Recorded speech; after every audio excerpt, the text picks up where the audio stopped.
Hello everyone, good morning. कैसे हैं आप सब? आई होप कि आप सब लोग बहुत अच्छे हैं और मैं भी एज यूजुअल बहुत अच्छी हूँ। So welcome back to my channel and welcome to another blog. आज का ब्लॉग स्टार्ट कर रही हूँ अभी सुबह के टाइम से। अभी चल रहा है किचन में कुकिंग मम्मी कर रही है कुकिंग एज यूजुअल जो होता है। कल भी मम्मी ने बर्थडे के टाइम पे सब कुछ थोड़ा बहुत किया था और जो थोड़ा बहुत बाकी था वो मैंने कर लिया था। तो कल तो दोनों मिलके किए थे। तो मम्मी बोल रही कि आज तुम रेस्ट ले लो क्योंकि अभी तुम्हारा रेस्ट बहुत ज़्यादा मतलब मुझे अभी बहुत ज़्यादा रेस्ट की ज़रूरत है। तो लेकिन मुझे ना बिल्कुल भी अच्छा नहीं लगता है कि मम्मी अकेला सब कुछ करती है और मैं ऐसे बैठी रहती हूँ। एनीवेज मम्मी ने कुछ करने नहीं दिया। मम्मी खुद ही लंच बना रही है बिग बास्केट से। जो सब कुछ मैंने ऑर्डर किया था उस दिन उसी में से जो जो मेरे कुछ फेवरेट सब्ज़ी वगैरह है वही सब कुछ मम्मी बना रही है। तो आज मैं आप लोगों से एक बहुत ही इम्पॉर्टेंट बात शेयर करने वाली हूँ जो कि इतने दिन से मैं बोल रही थी कि आप लोगों से कुछ मुझे शेयर करना है। क्यों मेरा इतना मूड ऑफ है, क्यों सौरभ का मूड ऑफ है, क्यों हम लोग थोड़ा उदास उदास रह रहे हैं कुछ दिन से, इतना क्या प्रॉब्लम आ गया। तो सब कुछ आज के ब्लॉग में मैं आप लोगों से शेयर करूँगी और आई होप कि आप सब लोग हम लोगों को बहुत ज़्यादा सपोर्ट भी करेंगे हमारे इस सिचुएशन में। सो अभी हम लोग बैठ गए हैं लंच करने के लिए और सर्व आज भी मैंने बैन नहीं किया है क्योंकि सब लोग ना आज बोल रहे थे कि कम क्वांटिटी में खाना है। तो मेरी बहन बोल रही है कि अगर कम क्वांटिटी में खाना है तो खाना वो सर्व करेगी क्योंकि मम्मी के हाथ से हमेशा ज़्यादा ही खाना उठता है और मम्मी सबको ओवर ईटिंग करा देते हैं जो कि खाना खाने के बाद ना बहुत ज़्यादा हेवी फील होता है। तो देखिए मेरी बहन ने एकदम कटोरी में माप के एक कटोरी सबको चावल दिया है, छोटा सा कटोरी का एक कटोरी यहाँ पे सबको, मम्मी को भी, सौरभ को भी, मुझे भी और खुद भी बिल्कुल इतना इतना सा चावल लिया है। और जैसे खाना तो लंच तो मम्मी ने ही बनाई है।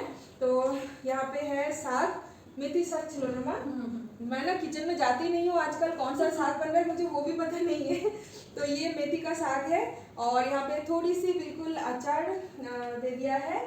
और यहाँ पे है एक बहुत ही डिलीशियस वेज रेसिपी जिसको बोलते हैं मोचार की वाला मोचार धोखा, यानी मोचा जो है ना बनाना फ्लावर उसका उसको ना बॉईल करके मैश करके उसका एक रेसिपी बनती है।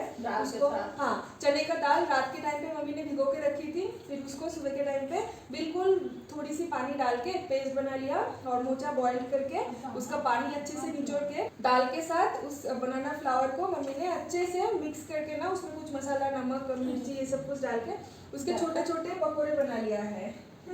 और आलू डाल के बिना प्याज लहसुन के बनाई है ये सब्जी। इसको माइटा को मोचा कोफ्ता बोला जाए ना, धोखा। अच्छा, मम्मी इसको मोचा धोखा बोलती है लेकिन मेरे ससुराल में यानी मेरे मदर इन लॉ इसको बोलते हैं मोचा कोफ्ता कड़ी, यानी जो छोटा छोटा कोफ्ता होता है ना पकोड़ा, तो इसी को कोफ्ता बना के मेरी सासू माँ ऐसे बनाती है लेकिन उसको कोफ्ता कड़ी बोलते हैं। तो जो जैसे बनाते हैं वो लोग उस हिसाब से नाम दे देते हैं। तो इस सब्जी ना ये वाला सब्जी बहुत ही माउथ वाटरिंग होता है और वेज दिन में ये आप बना सकते हो विदाउट गार्लिक एंड ऑनियन, सिर्फ आलू और अदरक पेस्ट से ये रेसिपी बन जाता है। तो सौरभ का तो ऑफिस का टाइम हो गया है इसलिए लैपटॉप भी उसने बगल में रख दिया है और काम करते करते खाना खा रहा है। और ना आज सब्जी तो ऐसे जितना कुछ नहीं है क्योंकि कल बर्थडे में इतना कुछ हेवी खाना खा के फिर रात को पिज्ज़ा खा के और बिल्कुल भी मन नहीं हो रहा था कि कुछ और रिच खाना खाए, इसलिए बिल्कुल हल्का फुल्का है। तो साथ में मम्मी ने ऑमलेट बना दिया है कि बिल्कुल इतना फीका अच्छा नहीं लगता है, तो इसलिए एक एक ऑमलेट सबके लिए मम्मी ने बना दिया है। तो चलिए टाइम काफ़ी हो गया है, अभी स्टार्ट करते हैं हमारा लंच। गुड इवनिंग एवरीवन, अभी टाइम हो रही है शाम के 8, मतलब रात ही बोल सकते हैं, 8 साढ़े 8 अभी हो रहा है और रात का कुकिंग अभी हमारा चल रहा है यानी डिनर। तो आज डिनर में बन रहा है इडली क्योंकि मैंने बिग बास्केट से ना उस दिन एक इडली का बैटर मैंने ऑर्डर किया था, तो 2-3 दिन से वो फ्रिज में पड़ा हुआ है, तो मैंने सोचा कि आज बना लेते हैं। तो नारियल की चटनी के साथ आज हम लोग नहीं खाने वाले हैं, आज मम्मी बना रही है सांभर। मम्मी बहुत अच्छा सांभर बनाती है क्योंकि हम लोग जब मैं छोटी थी ना उस टाइम पे मेरे पापा का पोस्टिंग था चेन्नई, तो हम लोग चेन्नई में ऑलमोस्ट 4 to 5 ईयर्स वहीं पे हम लोग थे, यानी मेरा जो फर्स्ट स्कूलिंग जो है ना वो मेरा चेन्नई से ही स्टार्ट हुआ था। तो उस टाइम पे ना मैं बिल्कुल उन लोगों की तरह मिलजुल गई थी।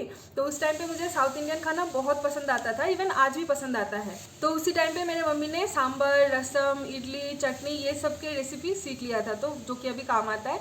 तो मैंने मम्मी को बोला कि मम्मी सांभर तो मैं इतना कभी मतलब इतना ज़्यादा मैंने कभी बनाई नहीं है, तो मम्मी को बोला कि आप सांभर बना लो, मैं इडली बना लेती हूँ। तो मम्मी अभी सांभर बना रही है किचन में, और इडली का बैटर अच्छे से फेंट के उसको मैंने स्टीम होने के लिए इडली कुकर में चढ़ा के अभी मैं यहाँ पे आ गई, क्योंकि आप लोगों से शेयर करने वाली हूँ अभी वो इम्पॉर्टेंट बात जो कि मैं इतने दिन से आप लोगों से छुपा के तो नहीं रख रही थी, बताया नहीं था क्योंकि हम लोग कंफर्म नहीं थे इस चीज़ के ऊपर। सो फाइनली अभी मैं आप लोगों से वो चीज़ शेयर कर देती हूँ कि कौन सा ये चीज़ है जिसके लिए हम लोग डेली सुबह के टाइम पे मुझे और सौरभ को निकल के बाहर जाना होता था, और कुछ काम वाम करके हम लोग दोपहर के टाइम पे घर वापस आते थे। तो इतना क्या मजबूरी था हमारा, किस काम पे हम लोग जाते थे। तो आज सब कुछ सच मैं आप लोगों से शेयर करूँगी, क्योंकि मेरे दिल की बात मैं आप लोगों से शेयर नहीं करूँगी तो और किसके साथ शेयर करूँगी, है ना। आप ही तो लोग हैं जिसके साथ मैं सब कुछ शेयर करती हूँ, मेरे personal life everything. So the thing is that last कुछ महीने से 2-4 महीने से मुझे एक बहुत ही एक अजीबोगरीब मेरे साथ एक चीज़ हो रहा था, जो कि स्पॉटिंग, जिसको बोलते हैं स्पॉटिंग। आप गूगल पे जाके स्पॉटिंग चेक कर सकते हैं। सो ये ना वीमेंस में ही मैक्सिमम होता है, वीमेंस के अंदर ही।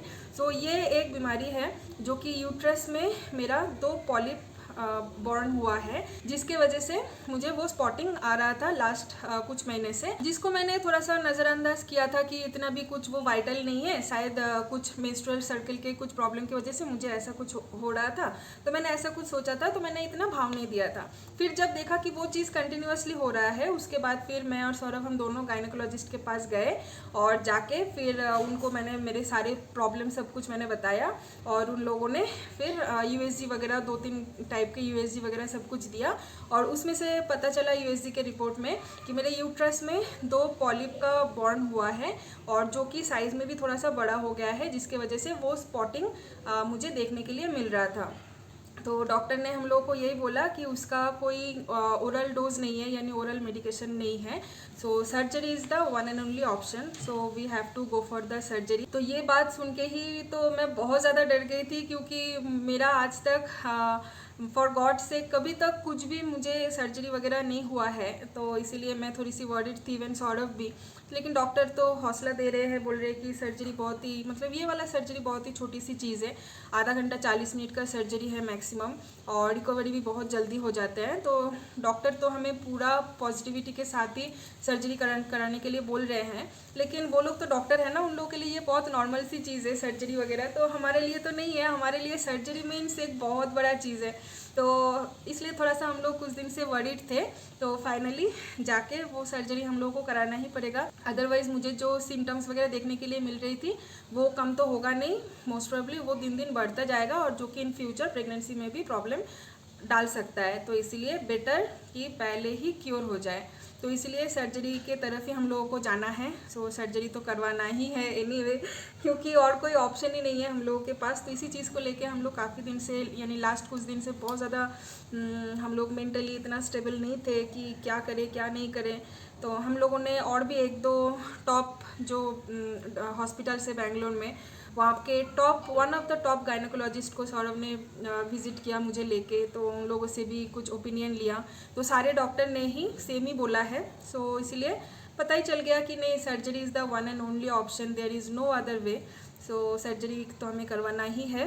तो जैसे कि डॉक्टर ने हम लोगों को बोला था कि सर्जरी के पहले बहुत सारे टेस्ट होते हैं, प्री टेस्ट वगैरह, ब्लड टेस्ट और भी कुछ चीज़ें, HIV और भी कुछ टोटल 8-10 टाइप के टेस्ट डॉक्टर ने लिख दिया था, वो टेस्ट करवाना है। अगर उन सारे टेस्ट के रिपोर्ट्स सब कुछ सही सलामत आए, उसके बाद फिर एनेस्थेसिया का मुझे टेस्ट करवाना पड़ेगा। अगर एनेस्थेसिया का रिपोर्ट भी सब कुछ ठीक ठाक आ जाए, उसके बाद फिर जाके यह ऑपरेशन होगा। सो हम लोग इसीलिए वेट कर रहे थे, कुछ भी डिस्क्लोज नहीं किए थे कि पहले सब कुछ टेस्ट, प्री टेस्ट वगैरह सब कुछ हो जाए। अगर सब कुछ रिपोर्ट नॉर्मल आता है, उसके बाद सर्जरी करवाने से पहले आप लोगों से तो शेयर करना ही है ना। तो फाइनली हम लोग काफ़ी दिन से हॉस्पिटल घर विजिट करते करते मेरा प्री टेस्ट, ब्लड टेस्ट वगैरह जो सब कुछ डॉक्टर ने लिखा था, वो सारे टेस्ट करवा लिया है हम लोगों ने। तो वो सारे रिपोर्ट्स बिल्कुल ओके है। तो डॉक्टर ने फिर रेफ़र किया एनेस्थेसिया डॉक्टर के पास, क्योंकि मुझे जनरल एनेस्थेसिया करेंगे वो लोग। General anaesthesia in the sense आप गूगल करके देख सकते हैं। तो जनरल एनेस्थीसिया क्या होता है, टोटल बेहोश करके। एक होता है लोकल एनेस्थीसिया जो कि आपके कमर में एक इंजेक्शन वो लोग करेंगे और फिर आपका मतलब जो कुछ भी होता है ना, मुझे तो इतना आइडिया नहीं है तो मैं शायद इतने अच्छे से एक्सप्लेन नहीं कर पाऊँगी। सो मुझे जनरल एनेस्थीसिया दिया जाएगा जिसमें मास्क लगा के मुझे पूरा बेहोश कर दिया जाएगा। तो जब तक ऑपरेशन होगा मैं पूरा बेहोश रहूँगी। उसके बाद फिर मेरा सेंस आएगा आफ्टर ऑपरेशन। तो इसके लिए बहुत ही एक ज़रूरी है कि एनेस्थीसिया का टेस्ट करवाना। तो एनेस्थीसिया का टेस्ट वगैरह भी हो गया है और मैं एनेस्थीसिया लेने के लिए रेडी हूँ, डॉक्टर ने ऐसा कहा है और ऑपरेशन का डेट भी दे दिया है। सो ऑपरेशन का डेट है 27 को, यानी मंडे। 27 मंडे ना। सौरभ यहीं पे बैठ के ऑफिस का काम कर रहा है ना, इसीलिए मैं उसी के सामने ही सब कुछ आप लोगों से शेयर कर रही हूँ, ताकि अगर मैं कुछ भी गलत बोलूँ, क्योंकि मुझे इतना अंदाज़ा नहीं है, मैं कुछ भी गलत बोलूँ तो सौरभ मुझे हेल्प कर सके। ठीक है बोलती तो किसी भूल तो बोली नहीं। सो ऑपरेशन का डेट है 27 यानी मंडे। तो मंडे अर्ली मॉर्निंग वो लोग ऑपरेशन करेंगे। सो मुझे लास्ट नाइट यानी उसके प्रीवियस नाइट में मुझे हॉस्पिटलाइज होना पड़ेगा। सो संडे रात को मुझे हॉस्पिटलाइज्ड होना है और मंडे ऑपरेशन होगा। मोस्ट प्रोबेबली अगर सब कुछ सही रहा, तबीयत अगर ठीक रहा भगवान की कृपा से, तो ट्यूसडे डिस्चार्ज कर दिया जाएगा। तो ये है, मैं इतना बिग स्माइल के साथ आप लोगों से इसीलिए शेयर कर रही हूँ क्योंकि मुझे स्टार्टिंग में तो बहुत ज़्यादा डर लग रहा था, लेकिन अभी मैं थोड़ी सी कम डरी हुई हूँ क्योंकि जिस डॉक्टर मेरे ऑपरेशन करेंगे ना, वो डॉक्टर बंगाली है, ठीक है, जो कि one of the top gynaecologist you can say. तो उनके रिव्यूज़ वगैरह फीडबैक बहुत ही सारे पॉजिटिव है, तो इसीलिए हम लोग उन्हीं से ही करवा रहे हैं ये सर्जरी। और इन फ्यूचर अगर मैटरनिटी वगैरह कुछ भी करवाना है ना, तो उन्हीं के हाथ से ही करवाएंगे because she is one of the best gynaecologist doctor. So मैं नाम कुछ रिवील नहीं कर रही हूँ, ठीक है, क्योंकि ये थोड़ा पर्सनल है, नाम रिवील नहीं कर रही हूँ। सो बंगाली डॉक्टर है, लेडी डॉक्टर है और मेरा ऑपरेशन हो रहा है Cloud9 में। तो हम लोगों ने जैसे स्टार्टिंग से Cloud9 में इसी बंगाली डॉक्टर से ही हम लोगों ने कंसल्ट किया था। सो ये है truth behind all this days, जो कि मैं सोच रही थी कि थोड़ा सा अगर कंफर्मेशन आ जाए, रिपोर्ट्स वगैरह सब कुछ सही सलामत आ जाए, तो उसके बाद जब हम लोग डिसीजन ले लेंगे कि नहीं अभी ऑपरेशन करवाना ही है एनी हाउ, तो उस टाइम पे मैं ये चीज़ रिवील करूँगी। सो ये है एक बहुत ही कड़वा सच जो कि मुझे मानना ही पड़ेगा और इवन सौरभ को भी मानना पड़ेगा।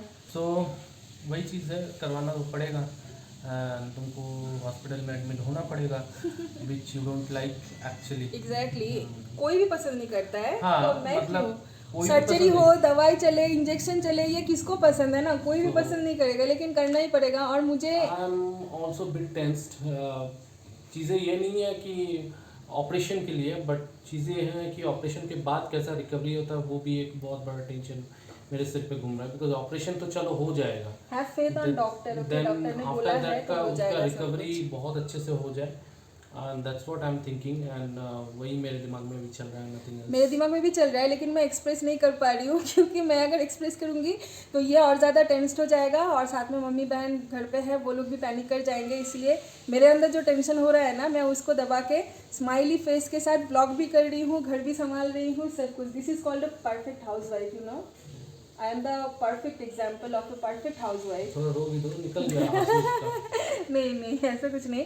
हाँ, उस दिन तो मुझे बहुत रोना आया था जब डॉक्टर ने बोला था कि सर्जरी के लिए, तो मैं तो चुपचाप कैब करके घर आ गई। फिर घर आके जैसे ही मैं मम्मी को बोल रही थी और मेरा आँख एकदम भर के आया था। देखिए अभी भी ना थोड़ा सा मुझे फील हो रहा है वैसा, बट आई वोंट क्राई क्योंकि डॉक्टर ने मुझे पूरा हौसला दे रहे हैं कि कुछ नहीं होगा, बहुत छोटी सी ऑपरेशन है, तो मैं बहुत जल्दी रिकवर कर जाऊंगी। और जैसे कि मैं जनरल एनेस्थीसिया में रहूँगी तो इसीलिए मुझे पेन भी पता नहीं चलेगा, है ना। हाँ, पेन भी पता नहीं चलेगा, तो इसलिए मैं तो इतना डर नहीं रही हूँ। लेकिन फिर भी सर्जरी के नाम पे थोड़ा सा डर तो लगता ही है। एनीवेज चलिए, बहुत बोल लिया, ब्लॉग और लंबा नहीं करना चाहती हूँ। बाकी का आगे तो आप लोग सब कुछ देख पाएंगे, सुन भी पाएंगे कि क्या हो रहा है सब कुछ। हॉस्पिटल से जितना थोड़ा बहुत मेरे से व्लॉग बनेगा, अगर मेरा तबीयत ठीक रहता है तो मैं डेफिनेटली व्लॉग बनाऊंगी। अदरवाइज सौरभ के ऊपर है। हाँ, वही मैं बोलने जा रही थी, अदरवाइज सौरभ के ऊपर है, अगर वो नहीं मैं करूंगा। हाँ, अगर वो कर पाता है तो करेगा। like that कि जैसा रेगुलर ब्लॉग आता है वैसा होगा कि नहीं, आई एम नॉट श्योर। मतलब कितना प्रॉपर सब कुछ इन्फॉर्मेशन के साथ आएगा वो मुझे नहीं पता, क्योंकि मैं तो उस टाइम पे कितना क्या रहूँगी आई डोंट नो। तो सौरभ सब कुछ संभाल लेगा आई थिंक, तो उससे जितना ब्लॉगिंग हो पाएगा वो डेफिनेटली करेगा। अदरवाइज़ हॉस्पिटल से डिस्चार्ज होकर घर आने के बाद मैं तो आप लोगों से सब कुछ प्रॉपर शेयर करूँगी कि एग्जैक्टली क्या हुआ क्या नहीं। तो आप लोग मेरे लिए प्रे करना कि मेरा ऑपरेशन बहुत अच्छे से हो जाए और रिकवरी भी बहुत जल्दी मैं कर लूँ। तो दैट्स इट। सो आप सब लोग बहुत ज़्यादा सेफ रहिए, हेल्दी रहिए, हाइजीन रहिए, हेल्दी खाना खाइए, हैप्पी रहिए और स्माइल कीजिए। और मेरे चैनल को सब्सक्राइब ज़रूर करना। ब्लॉग अच्छे लगे तो लाइक कमेंट शेयर तो बनता ही है, फ्रेंड्स फैमिली रिलेटिव सबके साथ शेयर कर देना। और क्या बस बेल आइकन को क्लिक करके ऑल ऑप्शन चूज़ करके रखना ताकि मैं कुछ भी वीडियो डालूँ उसकी नोटिफिकेशन सबसे पहले आप तक पहुंच जाए। हाँ कितना बोल लिया। Be strong Riya, be strong. So चलिए बाय बाय, गुड नाइट।